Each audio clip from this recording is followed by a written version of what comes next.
নমস্কার বন্ধুরা, welcome to unicorn. তো প্রথমে দিল্লি ক্যাপিটালস কলকাতা নাইট রাইডার্সকে রাহুল দিল না, যেই নিয়ে অনেক আলোচনা হয়েছে। আরও একটা ছোট আপডেট বেরিয়ে আসছে, তোমাদেরকে জানাবো।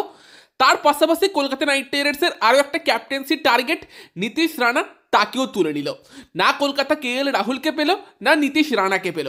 এবং এই জন্যই কেন কালকে থেকে হঠাৎ করে কলকাতা রাহানেকেই রাখতে চলেছে, রাহানেকেই ক্যাপ্টেন করতে চলেছে, সেই সব রিউমার্স বেরোচ্ছে, সেটা কিছুটা ক্লিয়ার হচ্ছে। তো চলো, আজকে অনেকগুলো আপডেট আছে, অনেকগুলো ট্রেড ডিল নিয়ে কথা বলার আছে। রিলিজ প্লেয়ার তো আজকে আমরা লিস্ট পেয়ে যাব, তবে তার আগেও অনেক খবর বেরিয়ে আসছে, সব কিছুই তোমাদেরকে জানাবো। ভীষণই ইন্টারেস্টিং ভিডিও এটা হতে চলেছে, লাস্ট অব্দি দেখতে থাকো। আর লাইক করে দিও, লাইক করলে বেশি বেশি লাইক এলে ভিডিও বানানোর মোটিভেশনটা বাড়বে। এবং আমাদের ইনস্টাগ্রামেও ফলো করতে পারো, আপডেটস কিছু পেয়ে যাবে। যেমন নীতিশ রানার আপডেটটা কিছুক্ষণ আগে, মানে যখন খবরটা পেয়েছি তোমাদের তার পরপরই জানিয়ে দিয়েছি ওখানে। তো ইনস্টাগ্রামের লিঙ্কও প্রথম কমেন্টেই দিয়ে দিচ্ছি এবং স্ক্রিনেও তোমরা দেখতে পেয়ে যাবে। তো চলো, যদি মেন টপিকে যাই, সেখানে প্রথমেই যদি কিছু ট্রেড আপডেটস নিয়ে কথা বলি, তো আজকে অফিসিয়ালি অনেকগুলো ট্রেড আপডেটস কিন্তু আইপিএল এর তরফ থেকে কনফার্ম করা হয়েছে, যেখানে কিন্তু Rabindra Jadeja plus Sam current গেছে তোমার রাজস্থান রয়্যালসে, উল্টো দিকে সঞ্জু স্যামসন এসেছে চেন্নাইতে। সেই ট্রেড ডিলটাও কিন্তু কনফার্ম করে দেওয়া হয়েছে এবং দুই পক্ষের তরফ থেকেই অফিসিয়ালি অ্যানাউন্স করা হয়েছে। এবং এখানে আমাকে সিএসকে হতাশ করলো, কারণ চেন্নাই সুপার কিংস যে অ্যানাউন্সমেন্ট ভিডিওটা সঞ্জু স্যামসনকে নিয়ে বানিয়েছে এআই দিয়ে, কীরকম একটা লাগলো, ঠিক সেই ব্যাপারটা এলো না।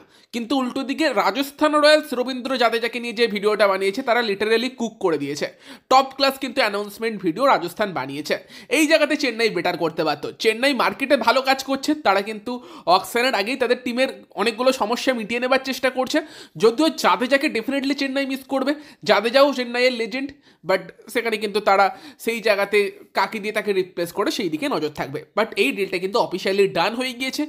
এর পাশাপাশি আরও কিছু ডিল, যার মধ্যে অর্জুন টেন্ডুলকার মুম্বাই থেকে লখনৌ সুপার জায়ান্টের ট্রেড হয়েছে এবং মায়াঙ্ক মার্কান্ডে কলকাতা নাইট রাইডার্স থেকে মুম্বাই ইন্ডিয়ান্সের ট্রেড হয়েছে, সেগুলোও অফিসিয়ালি কনফার্ম হয়ে গিয়েছে। তার পাশাপাশি মোহাম্মদ সামি, তার ব্যাপারটাও তোমাদেরকে কালকে জানিয়েছিলাম, তবে বলেছিলাম যে অফিসিয়াল অ্যানাউন্সমেন্টের একটু ওয়েট করে যাও। তো অফিসিয়াল অ্যানাউন্সমেন্ট কিন্তু আজকে আইপিএল এর তরফ থেকে অফিসিয়ালি চলে এসেছে, যেখানে কিন্তু মোহাম্মদ সামি সেও সানরাইজার্স হায়দ্রাবাদ থেকে লখনৌ সুপার জায়ান্ট দলে অফিসিয়ালি ট্রেড হয়ে গিয়েছে। মানে সামিকে আমরা একানা স্টেডিয়ামে লখনৌ সুপার জায়ান্টের জার্সি গায়ে এবার দেখতে পেতে চলেছে। তবে লেটেস্ট যে ট্রেড, যেটা খুব একটা নিয়ে আপডেট আসেনি, সেটা আজকে কিন্তু সকালে আমাদের সামনে এলো। নীতিশ রানা, নীতিশ রানাকে রাজস্থান রয়্যালস প্ল্যানিংয়ে রাখছিল না, কলকাতা নাইট রাইডার্সেরও ইন্টারেস্ট ছিল, তবে ট্রেডের চেষ্টা করেছিল নাকি অকশন থেকেই নেবার প্ল্যানিং করছিল, সেটা একটা প্রশ্ন থাকবেই। তবে দিল্লি ক্যাপিটালস কিন্তু সময় বুঝে কাজটা করে নিয়েছে। দিল্লি ক্যাপিটালস তারা কিন্তু নীতিশ রানাকে ট্রেড করে নিয়েছে এবং দিল্লি ক্যাপিটালস উল্টো দিকে রাজস্থান রয়্যালসকে দিয়েছে ডোনাভন ফেডেইরা। তো এটা এই জন্যই রাজস্থান রয়্যালসের জন্য একটা ভালো ডিল হয়েছে। রাজস্থানে এই ডিলটায় ইন্টারেস্ট দেখিয়েছে, কারণ নীতিশ রানাকে তারা এমনিতেও রাখতো না, তাকে ছেড়েই দিত বা ট্রেড করে দিত।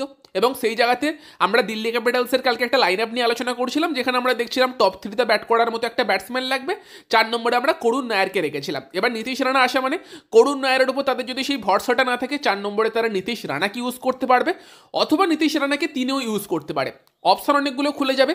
তো সেখানে কিন্তু অবভিয়াসলি নীতিশ রানার ডিলটা দিল্লির জন্য একদিক থেকে ভালো ডিল। দিল্লির ঘরের ছেলে, সে দিল্লিতে ফিরেছে, স্টেডিয়ামও খুব ভালো করে চেনে এবং দিল্লির মিডল অর্ডার ডেফিনেটলি সেখানে আর কি ভালো হয়েছে, মজবুত হয়েছে। এবং ডোনাভন ফেডেইরাও কিন্তু খুব ভালো প্লেয়ার। সে যে প্রাইস পয়েন্টে দিল্লিতে ছিল, তাকে রিলিজ করে দেওয়াটা নিয়ে প্রশ্ন উঠতে পারে। তবে দিল্লি হয়তো ভেবেছে আমাদের কাছে আশুতোষ শর্মা, ভিপ্রাজ নিগম, ক্রিস্টিয়ান স্টাফস, তারা অ্যাজ এ ফিনিশার যেহেতু আছে, আমরা ডোনাভন ফেডেইরাকে দিয়ে একটা মিডল অর্ডার ব্যাটসম্যান নিই, যেই কারণেই তারা নীতিশকে নিয়েছে। এবং ডোনাভন ফেডেইরা আমার তো মনে হয় রাজস্থানের জন্য পারফেক্ট ডিল, কারণ আমরা দেখতে পাচ্ছিলাম রাজস্থান টিমের কিন্তু টপ 4 বা টপ 5 কিন্তু রেডি আছে। সেখানেই রাজস্থানের একটু ফিনিশার টাইপের প্লেয়ার দরকার ছিল। তো সেখানে ডোনাভন ফেডেইরা সেই অপশানটা দেবে, যদি তারা হেটমেয়ারকে না রাখে বা হেটমেয়ার ফর্মে না থাকে, সেই জায়গাতে ডোনাভন ফেডেইরাকে proper as a finisher use করতে পারবে, তার অফ স্পিনটাকেও কাজে লাগাতে পারবে। এবং যে টাকায় তাকে পেয়েছে, সেটা ডেফিনেটলি কিন্তু রাজস্থান রয়্যালসের জন্য একটা ক্র্যাকিং ডিল আমি বলবো। রাজস্থানে আগেও বোধহয় ডোনাভন ফেডেইরা ছিল, তো পারফেক্ট ডিল কিন্তু এটা রাজস্থান রয়্যালস করে নিয়েছে। ডোনাভন দারুণ প্লেয়ার, সেই নিয়ে সন্দেহ নেই। তো এই ডিলটাও কিন্তু কমপ্লিট হয়ে গিয়েছে, অফিসিয়ালি ডান। ফলে কলকাতা নাইট রাইডার্সের কাছে নীতিশ রানার অপশানটাও চলে গেল। বাকি রাহুলের ব্যাপারটা নিয়ে একটা আপডেট কালকে এসেছে, সেটা হচ্ছে কলকাতা অনেক দূর এগিয়ে ছিল। দিল্লির দুটো ওনার, তার মধ্যে একটা ওনারকে কনভিন্স করে ফেলেছিল, বাট দিল্লির আরও এক ওনার, সে কিন্তু একদম না বলে দিয়েছে। সেই কারণেই ডিলটা কিন্তু এগোয়নি। আর এই খবরটা বেরোনোর পর থেকে সবাই দিল্লির ওই যে কাকুটা, যে সবাই দাম বাড়িয়ে দেয়, তো তার কথা ভাবছে যে এই হয়তো আর কি না বলে দিয়েছে, কলকাতাকে দেয়নি। বাট আমার কাছে যেটুকু খবর আছে, একেই কনভিন্স করে ফেলেছিল কলকাতা নাইট রাইডার্স। পার্থ জিন্দাল সম্ভবত কিন্তু আটকে দিয়েছে। ফলে না নীতিশ রানা আসছে, না KL রাহুল আসছে, এবং এগিয়ে গিয়ে আমি দেখতেও পাচ্ছি না কলকাতা নাইট রাইডার্স অন্য কোনো ট্রেড ডিলে ইনভলভ হচ্ছে বলে। আজকে অবভিয়াসলি ডেডলাইন ডে, বাট অকশনের আগে অবধি ট্রেড উইন্ডো খোলা থাকবে। তবে তারপরে মনে হয় না আর KKR কোনো ট্রেড করবে। KKR এবার যা করবে হয়তো অকশন টেবিলেই করতে চলেছে। সেখানে ভেঙ্কি মামা তো মাঝে মধ্যেই হেগে দেয়, সেটা একটা চিন্তার ব্যাপার। যদিও এইবারে তুলনামূলক একটু বেশি সিরিয়াস লাগছে, তবে যেখানে আগের বার অকশানে যদি অত বড় মানে বাজে কাজটা না করতো, ওই টাইপের বাজে টিম না বানাতো, হয় সল্ট স্টারকে পাওয়া যেত অথবা KL রাহুলকে পাওয়া যেত, কিছুই না করে শুধু ভেঙ্কটেশ আয়ারকেই নেবো এই ভাবনা চিন্তায় গিয়ে যে পুরো ডুবিয়েছিল, সেটা থেকে বেরোতেই না এই পুরো সার্কেলটা KKR এর কেটে যায়। দেখা যাক সেখানে অকশানে কি করে। ক্যাপ্টেন্সিপ অপশান নিয়ে তো প্রশ্ন থেকেই গেল। KKR সেই রাহানেকে যদি ক্যাপ্টেন করে তাহলে একই ভুল যদি দুবার করে আর কিছু বলার নেই। তবে একটা অপশান একটু আউট অফ দ্য বক্স হতে পারে, তবে সেটা নিয়ে কিন্তু ভাবনা চিন্তা করতে পারে বরুণ চক্রবর্তী। তামিলনাড়ু কিন্তু বরুণ চক্রবর্তীকে সৈয়দ মুস্তাক আলী ট্রফির জন্য তাদের ক্যাপ্টেন নির্বাচিত করেছে, এবং সেখানে কেমন ক্যাপ্টেন্সি করে সেই দিকে নজর রাখতে পারে। ডেফিনেটলি বর্তমানে T20-র 1 নম্বর বোলার, ভারতের বেস্ট স্পিনার T20 ফরম্যাটে, এবং কলকাতা নাইট রাইডার্স টিমের হয়ে প্রত্যেকটা ম্যাচ খেলবে। কমিউনিকেশন স্কিলটাও খারাপ নয়। সেই জায়গাতে দাঁড়িয়ে কিন্তু Varun Chakravarthy out of the box একটা অপশান হতে পারে। দুটো জিনিস থাকে, একটা আউট অফ দ্য বক্স কিছু করা, আর একটা চেনা ফর্মুলাতে যাওয়া। তো সেই যদি চেনা ফর্মুলাতে গিয়ে রাহানেকে ক্যাপ্টেন করে, সেই একই ভুল আবার করবে। রাহানে তো গত বছর সাকসেস পাইনি, কিন্তু তাও ওটা চেনা ফর্মুলা, তাই আমি ওখানেই যাব, ওই রাস্তায় ব্যর্থতা থাকলেও। উল্টো দিকে কিছুটা আউট অফ দ্য বক্স কিছু করা, যেটা লাস্ট ইয়ার কিন্তু রজত পাটিদারকে নিয়ে RCB করেছিল, তারা কিন্তু সফল হয়েছে। KKR-এর কাছেও সুযোগ আছে, দেখা যাক করতে পারি কিনা সেরকম কিছু।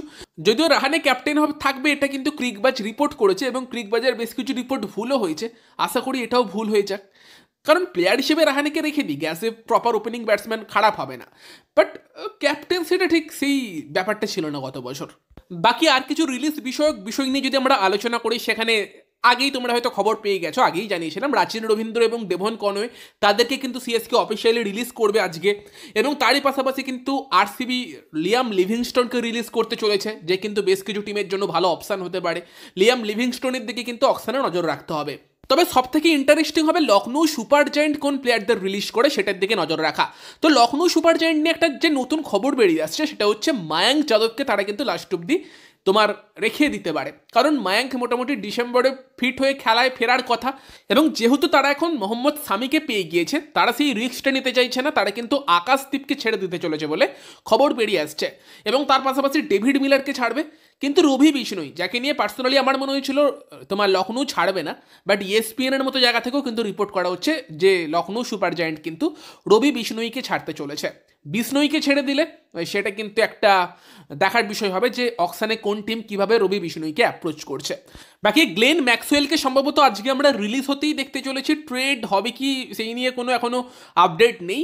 এবং উইল জ্যাক্সকে নিয়ে প্রশ্ন ছিল তোমার মুম্বাই ইন্ডিয়ান্স রাদারফোর্ডকে নেবার পর, তবে উইল জ্যাক্সকে মুম্বাই ইন্ডিয়ান্স সম্ভবত কিন্তু রিটেন করছে, সেই খবরই বেরিয়ে আসছে।